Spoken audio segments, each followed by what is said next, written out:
My hands haven't stopped shaking in 15 years. Not from fear, I conquered that demon long ago. Not from age, I'm only 39. They shake because of what I learned that cold October morning in Afghanistan, when I discovered that being the best at something can make you complicit in the worst kind of betrayal. My name is Captain Sarah Mitchell, call sign Phantom. And this is the story of 3 shots that changed everything I believed about duty honor and the price of being exceptional. But first, you need to understand how someone like me comes to exist. I was born into the mathematics of death, though my parents would have called it ballistics research and advanced marksmanship training. My mother, Dr. Elena Mitchell, was DARPA's leading expert on extreme-range projectile physics. My father, Colonel Robert Mitchell, held 3 shooting records that still stand today. Most children learn bedtime stories. I learned to calculate bullet trajectories. Sarah. My mother would say over dinner, spreading equations across the table like other families spread board games. If atmospheric pressure drops 2 inches and wind shifts 15 degrees, how does that affect a 2,000-yard shot? I was solving those problems before I understood that those calculations determined whether human beings lived or died. By 16, I could perform ballistic mathematics in my head that made MIT graduate students weep. By 18, I was shooting competitively at ranges most military snipers considered fantasy. By 22, I had attracted the attention of people whose names don't appear on any organizational chart. That's when they recruited me for Black Widow. The program existed because someone in the Pentagon's deepest bunkers had asked a simple question: what if we could create snipers who operated beyond the laws of physics themselves? 5 years of training that broke my mind and rebuilt it. Psychological conditioning that taught me to see human beings as ballistic problems to be solved. Genetic enhancement studies that pushed my visual acuity and hand-eye coordination into superhuman ranges. I learned to calculate wind drift, atmospheric pressure, and the Coriolis effect, Earth's rotation, while my heart rate remained below 60 beats per minute. 5 of us graduated. By 2009, only 3 were still alive. But here's what they never told me. The training doesn't just make you a better shooter. It makes you a different species. You start seeing the world through crosshairs, calculating death with mathematical precision, measuring human life in minutes of angle and windage adjustments. You become a ghost long before you officially stop existing. The dream started after Kandahar, 18 months before that October morning. Mission parameters eliminate a Taliban commander coordinating IED attacks on supply convoys.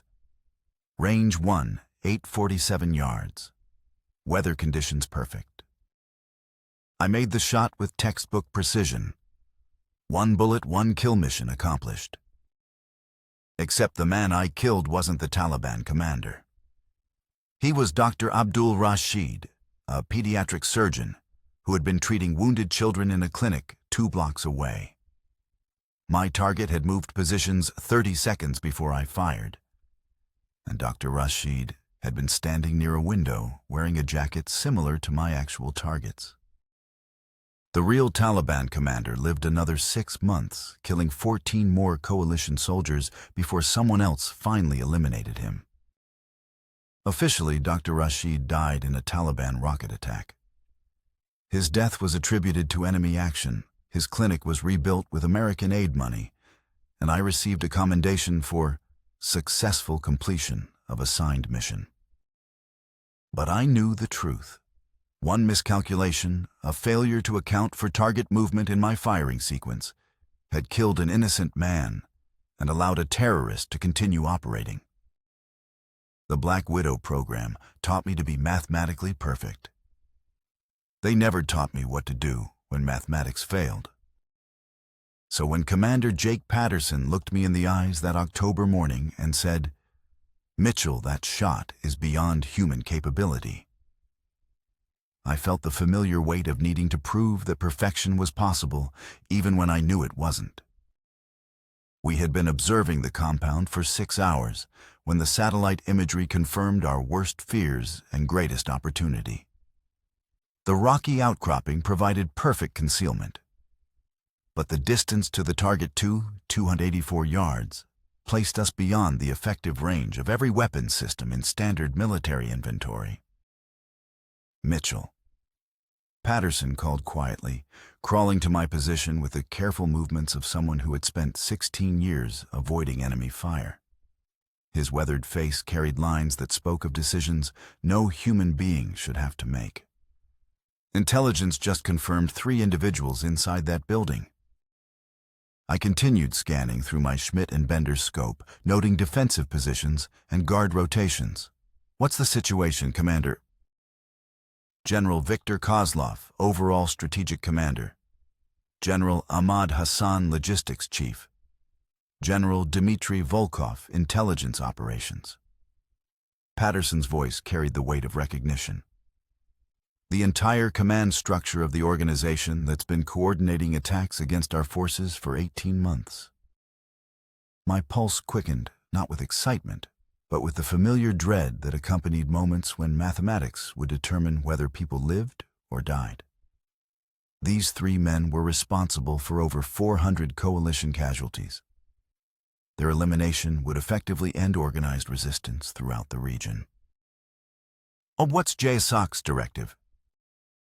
"Full authorization for immediate elimination. Priority Alpha clearance from the Joint Chiefs." Patterson paused. "This is the target we've been hunting for 2 years." Through my scope, I could see all 3 men clearly. They were standing near large windows on the 2nd floor, engaged in animated discussion over what appeared to be battle plans. Completely unaware that nearly 1.5 miles away, someone was calculating their death. The problem was the distance. 284 yards exceeded the effective range of conventional military doctrine by nearly 800 yards. At that distance, environmental factors made accurate shooting theoretically impossible. But I wasn't bound by theoretical limitations. "Commander," I said, my voice carrying the quiet confidence that had become my trademark, "I can eliminate all 3 targets." Sergeant Danny Rodriguez, the team's youngest member at 23, looked at me with the kind of awe reserved for superheroes. "Ma'am, that's further than the world record, isn't it?" Chief Petty Officer Marcus "Tank" Williams, a 15-year SEAL veteran with arms like tree trunks and a personality to match, was less impressed. "Mitchell, with all due respect, that's not shooting, that's praying to the ballistics gods and hoping they're feeling generous." Patterson studied me with the calculating expression of a commander weighing impossible odds. "Walk me through it." I pulled out my weatherproof notebook pages filled with equations that looked more like quantum physics than military documentation. The mathematics of extreme-range shooting incorporated variables that most snipers never considered. At 2,284 yards, I'm not just shooting a bullet, I'm conducting a physics experiment in real time. I began.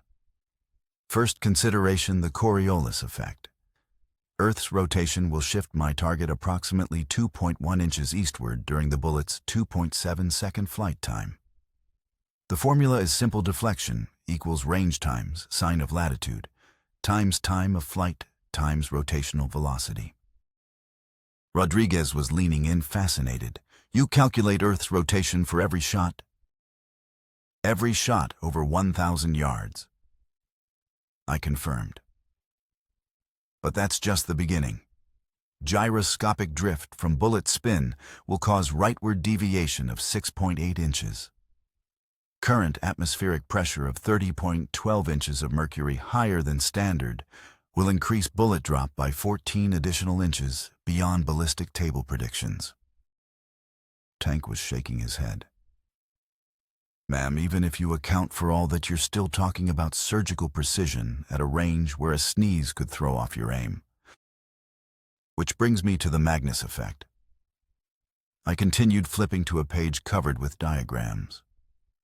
Bullet spin creates differential air pressure that, combined with crosswinds, generates forces perpendicular to flight path. At this range, failure to compensate for Magnus effect results in lateral deviation exceeding 2 feet.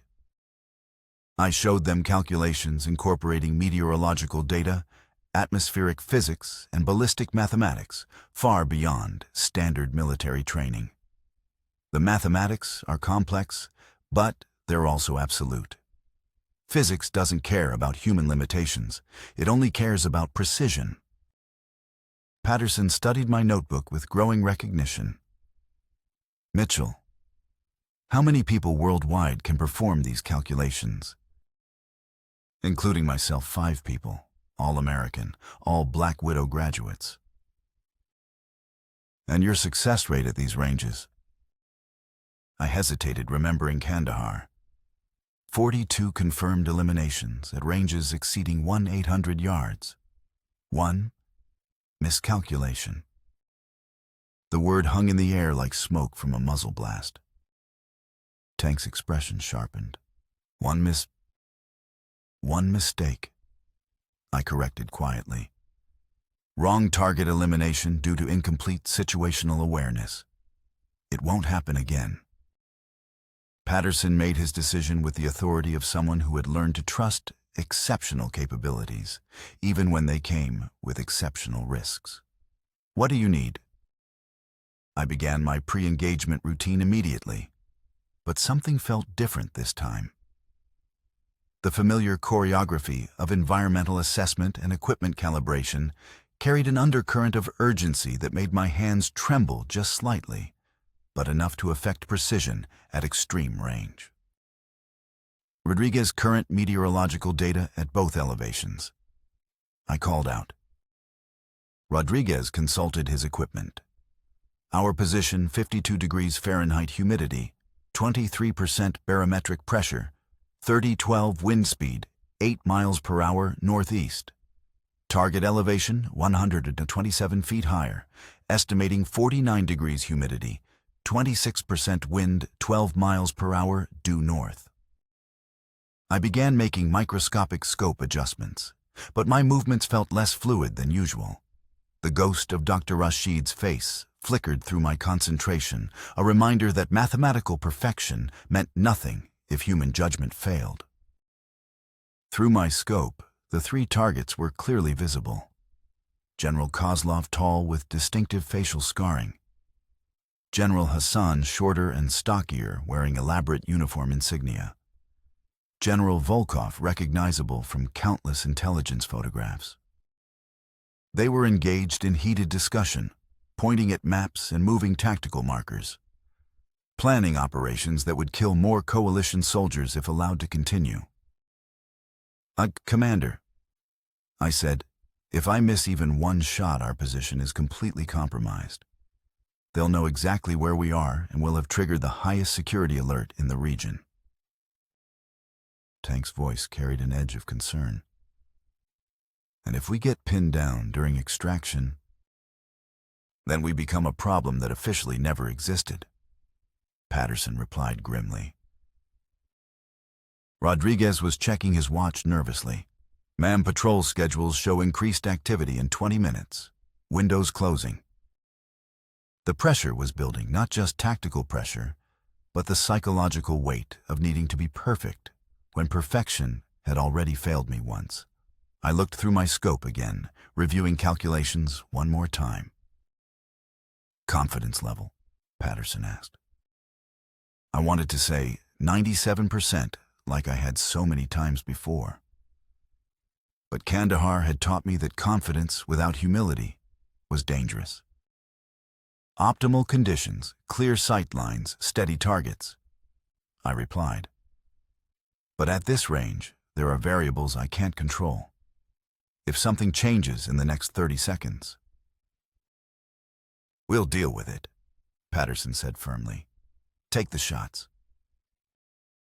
I transitioned into the physiological state that separated elite shooters from ordinary humans, controlled breathing, minimal heart rate, absolute stillness, the condition where physics and biology merged to achieve supernatural accuracy.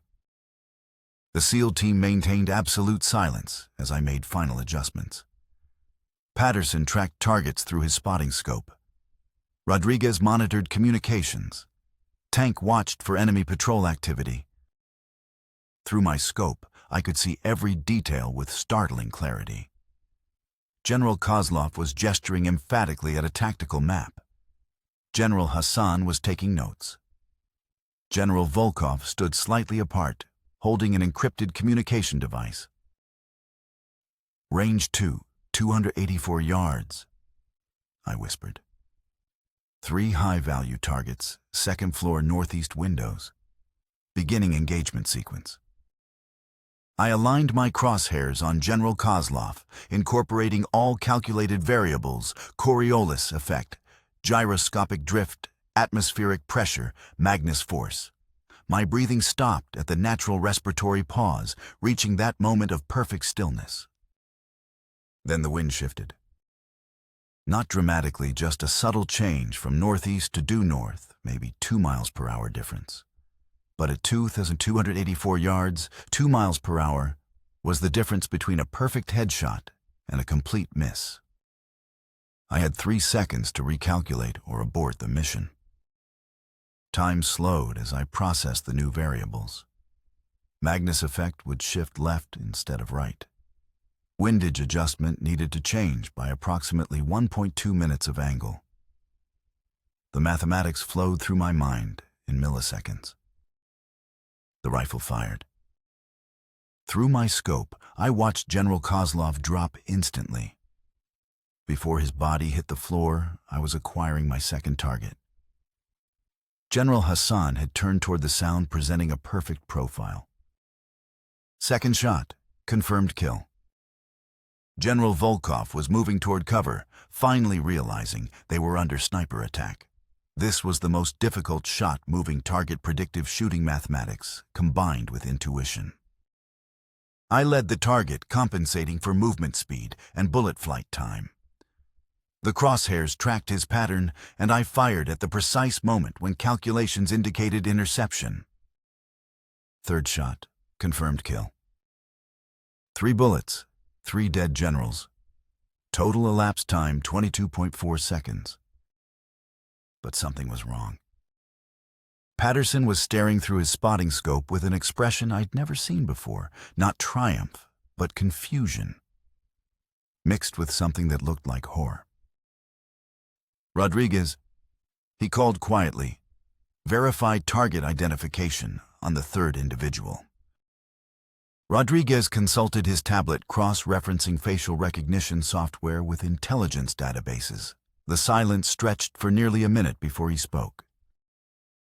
Commander, that's not General Volkov. The world tilted on its axis. Now what do you mean that's not Volkov? Tank demanded. Rodriguez's face had gone pale. Facial recognition shows 97% match for Dr. Omar Khalil's Syrian-American physician. He's been working with Doctors Without Borders treating civilian casualties. Intelligence reports show he was meeting with the generals to negotiate medical supply access through their territory. Patterson was already on his encrypted radio, demanding immediate clarification from command. The response, when it came, carried the weight of institutional betrayal.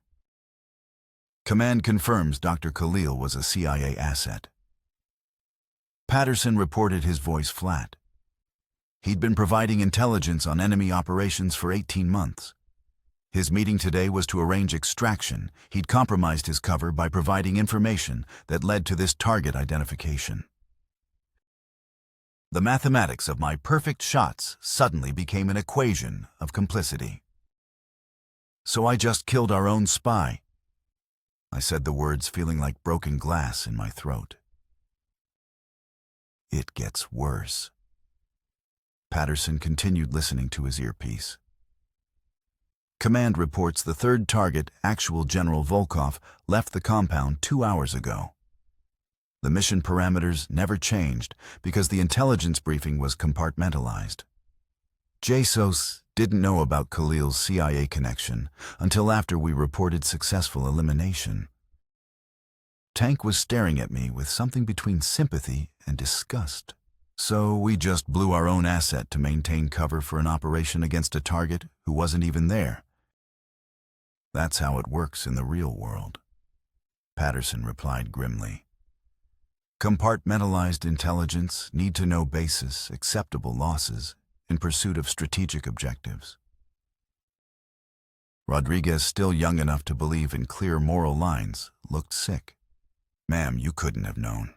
The intelligence failure wasn't your fault. But I knew better. In Kandahar, I had killed Dr. Rashid because I failed to account for target movement. Today, I had killed Dr. Khalil because I was too focused on mathematical perfection to question the moral complexity of the mission itself. The Black Widow program had trained me to be a precision instrument. But precision instruments don't make moral judgments. They simply execute their function with mathematical accuracy. I was beginning to understand that being the best at something terrible doesn't make you a hero. It makes you complicit. As we began our extraction moving through terrain that would mask our withdrawal, I carried more than just equipment. I carried the knowledge that my exceptional abilities had been used to eliminate someone who was fighting the same war I was from the other side of the moral battlefield. During a tactical halt 3 miles from the compound, Tank approached me with the kind of directness that made him valuable in combat situations. "Lieutenant Mitchell, you need to know something," he said quietly. "Before this mission, I received supplementary orders." Patterson turned sharply. "What kind of supplementary orders?" "Insurance orders." Tank replied, his voice carrying no emotion. If the mission went sideways, if Mitchell was at risk of capture, I was authorized to ensure she didn't compromise Black Widow operational security. The words hit like a physical blow. "You had orders to kill me." "If necessary. The program's existence is more valuable than any individual operator, even one with your capabilities." Rodriguez was staring in shock. "Jesus Christ, Tank. You were going to murder a teammate." "I was going to prevent a strategic intelligence disaster," Tank corrected. "But the mission succeeded, so the contingency became irrelevant." Patterson's expression had hardened. "Those orders didn't come through my command structure." "Because they weren't meant to," Tank replied. Black Widow operators exist in a classification level that transcends normal military hierarchy. We're strategic assets, not soldiers. The reality of my situation crystallized with mathematical precision. I wasn't just a sniper who had been trained to impossible standards. I was a weapons system that happened to be housed in human biology. And like all weapons systems, I was expendable when operational security demanded it. So let me understand this correctly. I said, my voice eerily calm. I was sent on a mission with intelligence so compartmentalized that I killed a CIA asset. I performed that mission with mathematical perfection. And if anything had gone wrong, my own teammate had orders to execute me to protect institutional secrets. That's about right, Tank confirmed. Manna. And the 3 shots that ended organized resistance in this theater, the strategic victory that will save thousands of coalition lives. We'll be classified at levels that ensure nobody ever knows they happened, Patterson added. I looked at the 3 men, my teammates, my commanders, my potential executioners, and felt something break inside my chest. Not my heart that had been surgically hardened years ago. Something deeper. The part of me that had believed exceptional ability served a purpose greater than institutional convenience. 6 months later, intelligence reports confirmed that the elimination of Generals Kozlov and Hassan had indeed collapsed enemy command structure throughout the region. The conflict that had raged for 18 months effectively ended within 8 weeks of my shots. I received no official recognition. My personnel file continued to list me as a routine Army sniper with standard qualifications. The Congressional Medal of Honor recommendation that Patterson submitted was classified and buried. But more importantly, I requested transfer from active Black Widow operations to training and development roles. I could no longer be the precision instrument that institutional necessity required because I had learned that precision without moral context is just very accurate complicity. Today I teach advanced ballistics at a classified facility where the next generation of impossible shooters learns to push beyond theoretical limits. But the lessons I impart go beyond mathematics and physics. I teach them about Kandahar, where mathematical perfection killed Dr. Rashid because I failed to account for human variables. I teach them about Afghanistan, where institutional compartmentalization turned my exceptional abilities into a weapon against our own allies. Most importantly, I teach them that being the best at something terrible carries a responsibility that transcends orders, classifications, and national security imperatives. That exceptional ability without moral judgment creates monsters regardless of which flag they serve. My name is Sarah Mitchell. My call sign was Phantom, and that designation was more accurate than I understood at the time. I had become a ghost long before I officially stopped existing, a precision instrument divorced from human consequence, mathematically perfect and morally hollow. The 3 shots I fired that October morning saved thousands of lives by ending a conflict. They also killed a doctor who was trying to help wounded civilians and betrayed the trust of a CIA asset who had risked everything to provide intelligence.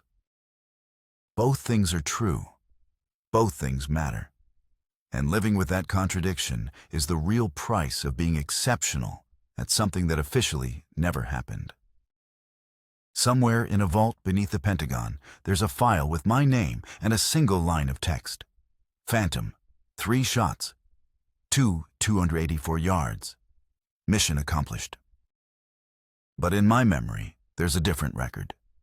Dr. Omar Khalil, 1 shot, 284 yards.